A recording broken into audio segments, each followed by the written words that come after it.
Hi guys, and welcome to week 3 of our 30-week countdown for the Leaving Cert Ordinary Level Maths from TheMathsTutor.ie. And this week we're going to be looking at quadratic algebra.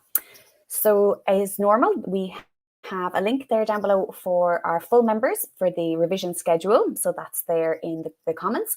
And we're also putting two videos that from the website in for everyone to access. So one of these is on forming a quadratic from its roots, and the other is on algebraic long division. So the two links for those are underneath, so you can click into those and have a look at them after the class. To explain then what these roots and what a quadratic is. So we're going to see what these mean because we've got a couple of new terms that we haven't seen before when we're talking about our quadratic algebra. So the first thing is to remind you that this is algebra. So when we're talking about algebra, we're talking about lots and lots of letters. So we're going to see mainly x's, but we can have quadratics that have y's or a's or b's or any other letter as well. So what does a quadratic actually look like? So when we have a quadratic, what's really, really important is that we're going to have a squared term. So the highest power is going to be a square. That's what's really important, that in this case, so the first example I'm looking at here has a 4x squared, but what's really important is that I've no power higher than 2 on my letter. We'll often have the same letter next, so I can see I have a 4x squared and then an 11x, and then we'll often have a number on its own. But these things aren't essential. So in this case here, we're going to have a 4x squared, an 11x, and a minus 3. And these aren't essential, but we are going to be able to see these things in lots and lots of our different quadratics. Sometimes we won't have a constant, so there might not be a number at the end. Sometimes there won't be an x term or the letter on its own, but there's always going to be this squared term here. So we're always going to see that squared term in all of our quadratics. So the first thing that we're going to look at is factorizing a quadratic. So this question here says, factorize this quadratic expression. So we mentioned last week, we have this word expression. So when I see this word expression, it means I don't have any equals in it. So I can't solve this. I'm not going to be working out what x is. I'm going to find the factors. So factors are numbers or letters that multiply to give me the thing. So like we have the number 3 here at the end of this. So the factors of 3 are 3 times 1. So there's a couple of different ways of factorizing the expression. What's important is that when I have a quadratic, I will normally end up with two sets of brackets and 2 linear factors inside these brackets. And linear factors are where we have just an x on its own, because in this case we're dealing with x squareds, so just the letter on its own with no square or no cube or no power or anything like that. So with this, we can do these by a method called trial and repeat. So with trial and repeat, it's I take this x squared term, so in this case here it's a 4x squared, and I try out factors of 4x squared. So 4x squared could be made by 2x by 2x. So if I multiply the start of both of these brackets, I'll multiply 2x by 2x, and I'm going to get the 4x squared. And that's the first thing that I look at. The second thing I look at is the last term. And the last term here is a minus 3. So a minus 3, the factors of minus 3 could be something like minus 1 and plus 3. And when I multiply the last 2 terms, I'll get my minus 3. So we've got our 4x squared and we've got our minus 3, but I have to check that I get the middle term as well, which in this case here is a plus 11x. And how we check that is that we multiply the first thing in the first bracket by the last thing in the last bracket. So that's 2x being multiplied by plus 3. So that gives me 6x. And we multiply the last thing in the first bracket by the first thing in the second bracket, which in this case is minus 1 being multiplied by 2x. And that gives me minus 2x. And when I combine these two things here, I'm going to get 4x, which is not the term that we have in the middle. So the term that we have in the middle here is a plus 11x. So I didn't get plus 11x, so that means these are not my factors. So this is why we call this method trial and repeat, because what we're going to have to do now is we're going to have to say, okay, let's try some other factors.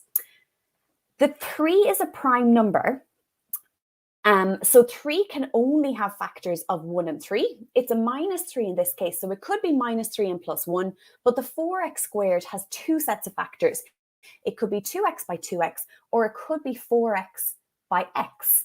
And remember, x on its own is the same as having 1x. So we're going to try this again. So this time, instead of having a 2x and a 2x, we're going to try having a 4x and an x. And we're going to try our minus 1 and our plus 3 as well.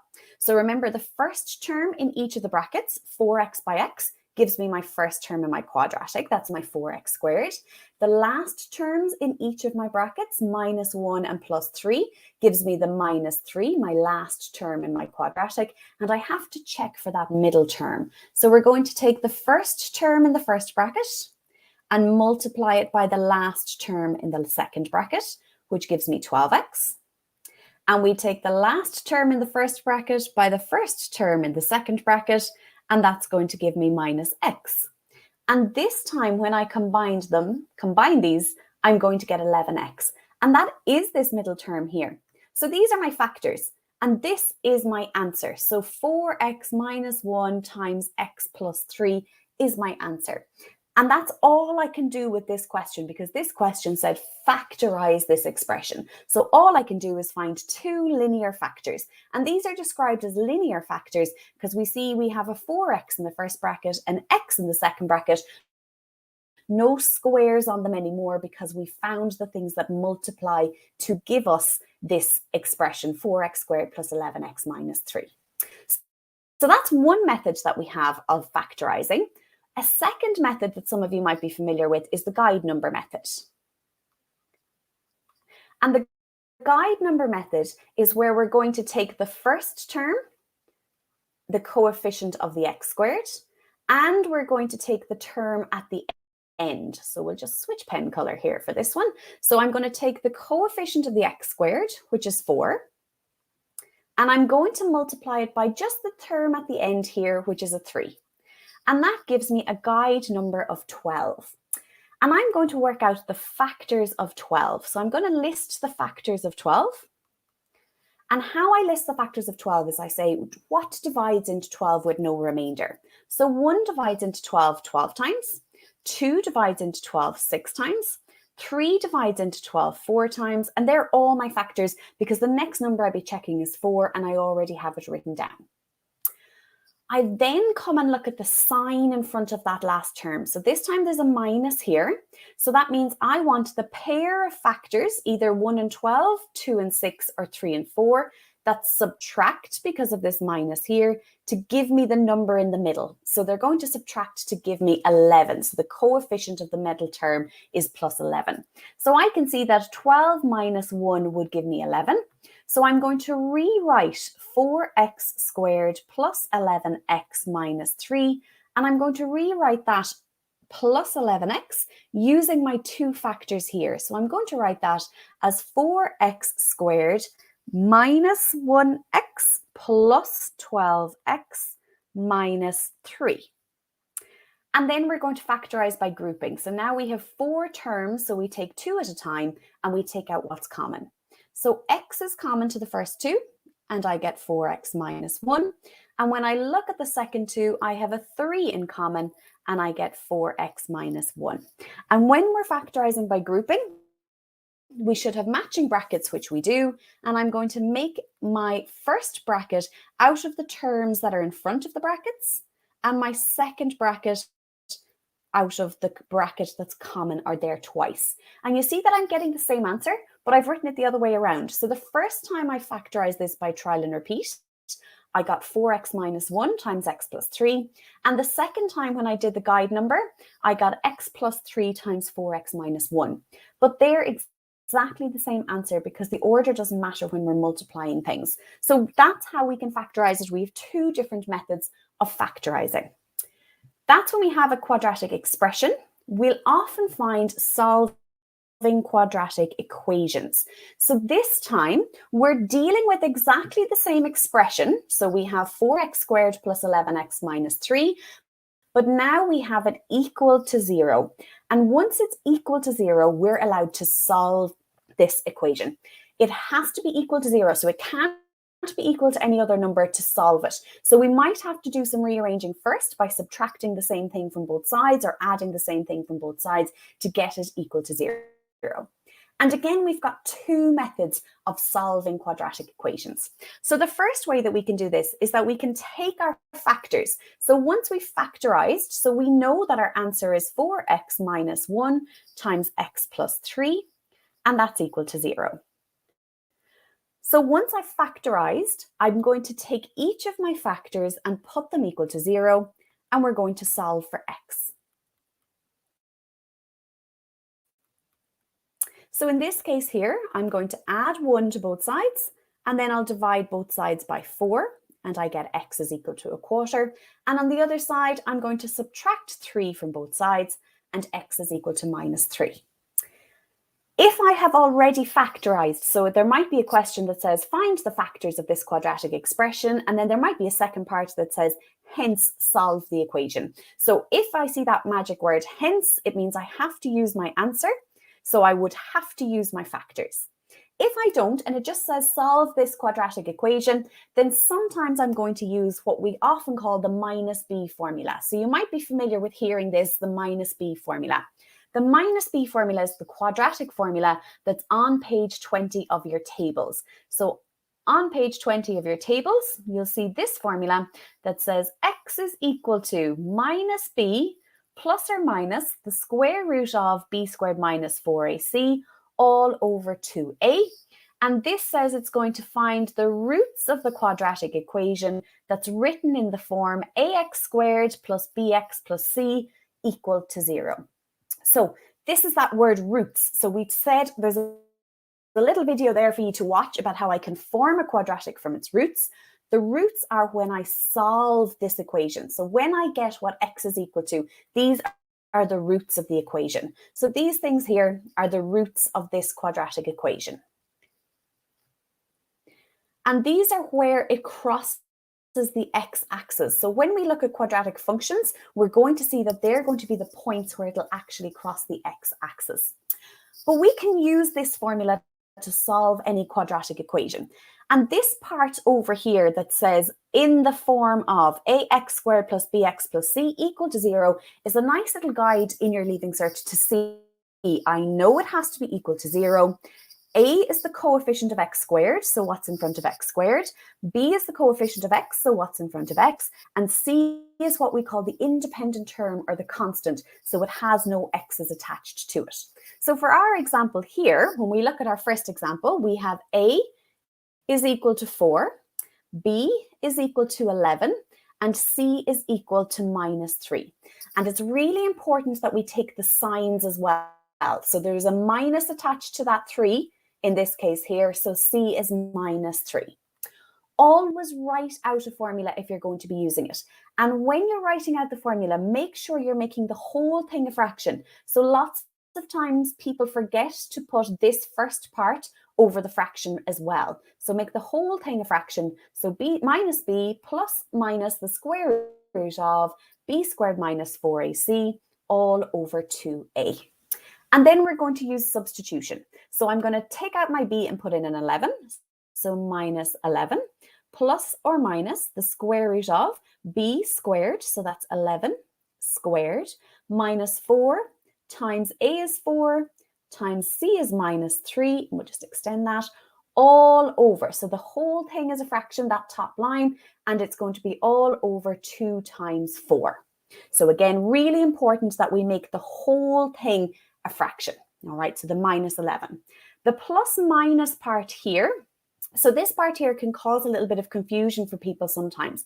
It just means that I actually have to do the sum twice. One time when I do the sum, I'm going to put in a plus, and one time when I do the sum, I'm going to put in a minus.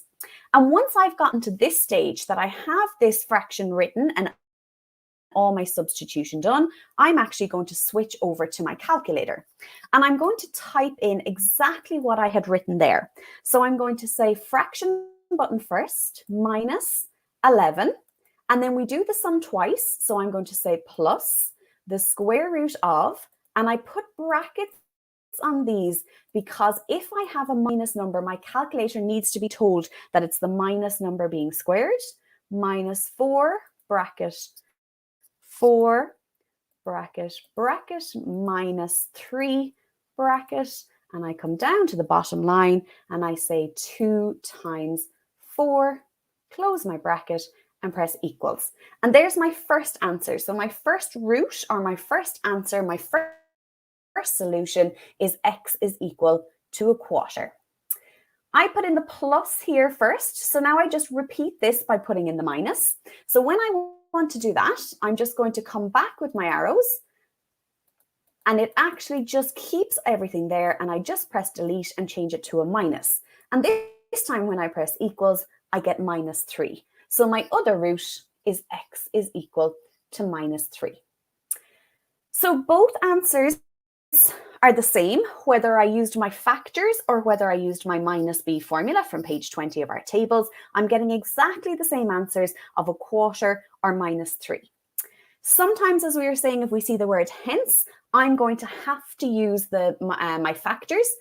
Sometimes I'm going to see a little clue that I want to use the minus b formula.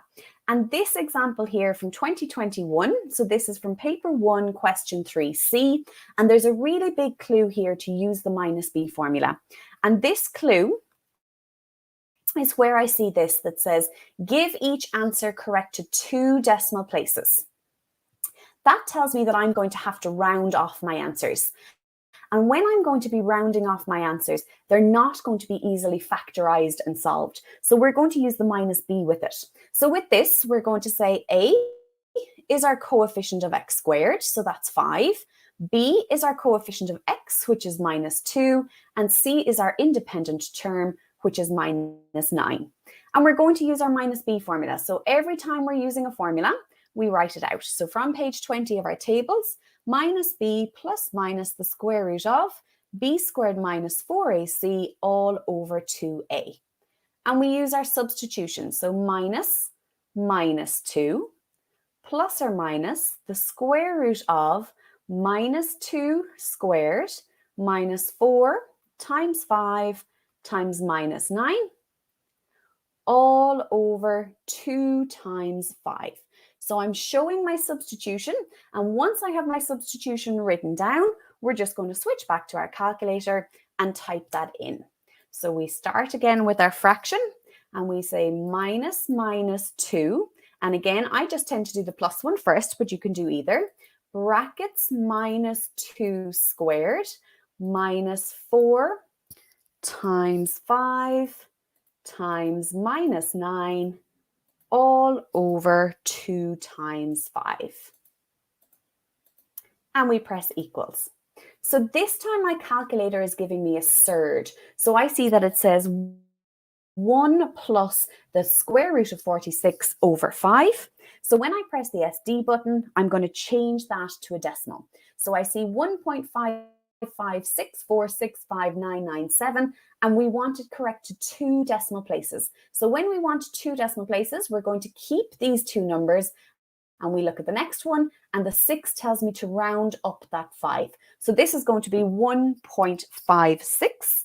So my answer for the first one is x is equal to 1.56. And for the second one, all we're going to do is go back on our calculator and change the plus before the square root to the minus, and we press equals, and now we have 1 minus the square root of 46 over 5, and when I press the SD button, I change that to a decimal, and I get minus 1.156. So again, I want 2 decimal places, so I'm keeping the 1 and the 5, and the 6 here tells me to round up, so I get minus 1.16. And both of those are rounded to 2 decimal places, and they're my answers. So if I see that correct to 2 decimal places or correct to 1 decimal place, I know that I'm going to have to use the minus b formula, and that there's no point in trying to factorize to solve.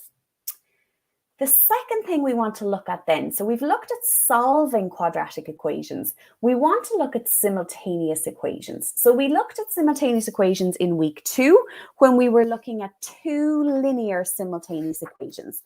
This time we have one simultaneous equation that's a line and one simultaneous equation that's non-linear. This one here would often be used to show the point of intersection of a line in a circle. This is a non-linear. So the second one here, x squared plus y squared is equal to 49, is a non-linear because we have squareds in them. So when I have this x squared here, I'm dealing with my quadratic. So I'm going to take the top line here and I'm going to rewrite it as y equals. You could rewrite it as x equals, but when I look at the coefficient of x, I have a 2 in front of it, and that means that I'd have to divide by 2, and I'll get a fraction, which makes it a bit more awkward. So I have 2x minus y is equal to 7. I'm going to add y to both sides, and then I'm going to subtract 7 from both sides. And that gives me y is equal to 2x minus 7. So last week when we were doing our two linear simultaneous equations, we were able to solve them by elimination. This time we're going to have to solve them by substitution. So once I know what y is equal to in terms of x, we substitute into our second equation. So I have an x squared, and instead of writing y squared, I'm going to write 2x minus 7 is equal to 49. So I'm doing my substitution. This y in the second line is being replaced by what y is equal to, which is 2x plus 7. When I replace it, I now have a bracket to be squared, which means I have a bracket being multiplied by itself. So when I have this bracket squared, I'm going to multiply this bracket by itself. And how we multiply brackets by themselves is we split the first bracket into a 2x and a minus 7. So we take a 2x and a minus 7, and both of those terms get multiplied by the second bracket. So the second bracket was 2x minus 7 as well. And both of those terms from the first bracket get multiplied by the second bracket. The x squared and the 49 are going to stay as they are. And then we write, so we're multiplying 2x by 2x gives me plus 4x squared. 2x by minus 7 gives me minus 14x. Minus 7 by 2x gives me minus 14x. Minus 7 by minus 7 gives me plus 49 is equal to 49.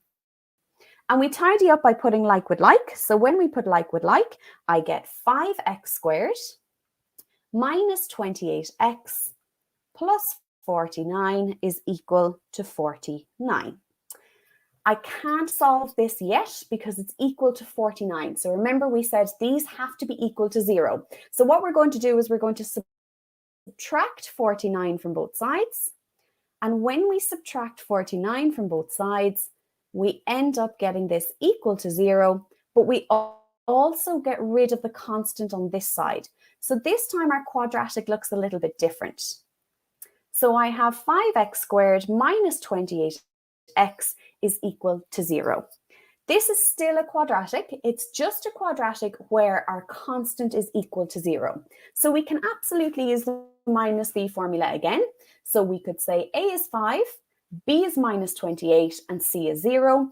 Or we could factorize this and then solve. So if we're factorizing, we only have two things. So we're going to take out what's common. So x is common, and I'm left with 5x minus 28 is equal to 0. And we take both of these terms, x and 5x minus 28, and put them equal to 0. So that means x is equal to 0, or 5x minus 28 is equal to 0. And in this case, we'll have to solve for x. So we add 28 to both sides, and we divide both sides by 5. Now that looks a bit awkward, 28 over 5, but it is the correct answer. So now that we've solved for x, we have to go back and solve for y. This is the easiest piece to sub into to solve for y because I have y equals. So when x is equal to 0, y will be equal to 2 times 0 minus 7. So that's y is equal to minus 7. And when x is equal to when x is equal to, and I've written y. So when x is equal to 28 over 5, y will be equal to 2 times 28 over 5 minus 7. And that gives us y is equal to 21 over 5. So your calculator will do that work for you. And again, remember, we will go back and substitute those in and see that we're getting the right answer. So we would sub in for x and y into our equations to see that we have the right x and the right y. The last example that we want to look at when we're dealing with quadratics doesn't look like a quadratic before we start. This is algebraic fractions. So this is 2018 question 6b, and this is all from paper 1. So this says 5 over x plus 3 minus 1 over x is equal to a half. And it just says find the solutions of. So that's the same as solve. So I want to solve for x here. It doesn't look like a quadratic before I start. It does give me some terms and conditions. So that's what these things over here are, where it says where x is not equal to minus 3 or 0 and x is a real number.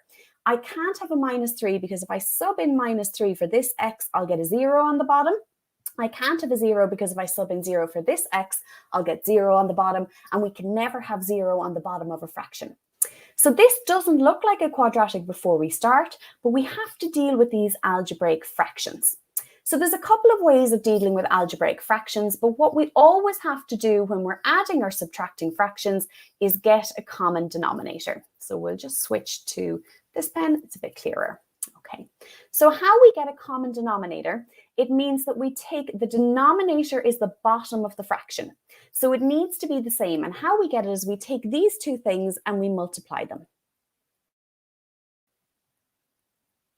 So in this case, we're taking an x plus 3 and an x, and we're going to multiply them. And then I look at each of my original fractions in turn. So my first fraction was 5 over x plus 3. And that bottom line, or the denominator of that fraction, got multiplied by x. So the top line, or the 5, the numerator, also gets multiplied by x. Then I put in the sign, so there's a minus in the middle, and I look at my second fraction. And my second fraction is a 1 over x. And the denominator here, x, got multiplied by x plus 3. So the numerator, which is 1, also gets multiplied by x plus 3. And now we multiply out. So we have 5x minus x minus 3 over, and when I multiply the bottom line, I get x squared plus 3x is equal to a half. I'll tidy up that top line to get 4x minus 3 is over x squared plus 3 is equal to a half. So now I'm starting to see an x squared, so I'm starting to see why this might be a quadratic. When I have a fraction equal to a fraction, I multiply both sides by the bottom lines. So when I multiply the right-hand side by 2, the 2 on the bottom will cancel, but I have to multiply the left-hand side by 2 as well. And when I multiply the left-hand side by x squared minus 3, the bottom line will cancel, but I have to multiply the right-hand side by x squared plus 3 as well. And we multiply out. So 2 times 4x is 8x, 2 times minus 3 is minus 6, 1 times x squared is 1x squared, or just x squared, and 1 times 3 is 3. I'm now getting close to having a quadratic equation, but we have to get it equal to 0. So we need all the terms on the same side, and I'm going to keep the x squared and the plus 3 where they are, and we're going to remove everything from the left-hand side. So I'm going to subtract 8x from both sides, and I'm going to add 6 to both sides, and that leaves me with nothing here on the left-hand side. And when we put like with like, we get x squared minus 8x plus 9 is equal to 0, or 0 is equal to that. Sorry, there was an x on this. I've lost an x somewhere. Oh, back here. I'm very sorry. Just to come back to this here, there should have been an x on this term, because when I multiplied x by x, I get x squared. And when I multiply x by 3, I get 3x. So apologies there, which means I have a 3x. So when I put like with like, I get x squared minus 5x plus 6 is equal to 0. So this one we can factorize by inspection. So I can say x squared is from x times x, and the factors of 6 are 6 times 1 or 3 times 2. I want the factors that add to give me 5 because there's a plus here. So I'm going to take the 3 and the 2 and they both have the sign that's here, so they both get a minus. And when I have factorized, I'm going to take each of those terms and put them equal to 0, and I'm going to solve for x. So in the first case, I'm going to add 3 to both sides, and in the second case, I'm going to add 2 to both sides. And we get an answer that says x is equal to 3 or x is equal to 2. And that satisfies my equation. They're real numbers. It's not minus 3 and it's not 0.